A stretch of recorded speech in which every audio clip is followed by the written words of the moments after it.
نائب وزیر اعظم اور وزیر خارجہ اسحاق ڈار آج نیو یارک میں مصروف دن گزاریں گے، جہاں وہ اقوام متحدہ کے اہم اجلاسوں میں پاکستان کی نمائندگی کریں گے۔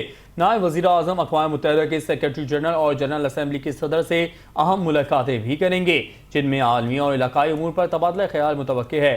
مزید جانتے ہیں محسن ظہیر کی اس رپورٹ میں۔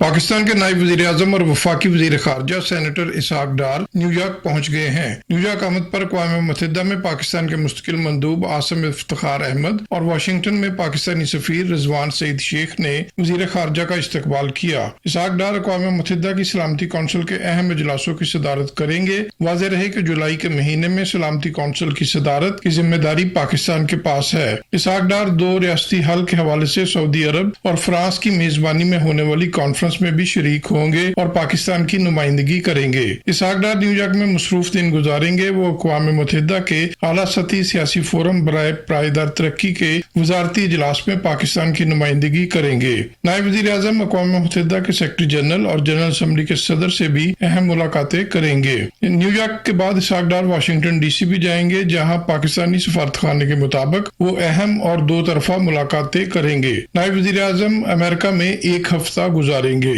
محسن Zaheer, New York. News bulletin سے فی الوقت اتنا ہی، کچھ دیر میں حاضر ہوں گے ہیڈ لائنز کے ساتھ۔ دیکھتے رہیے فرد نیوز۔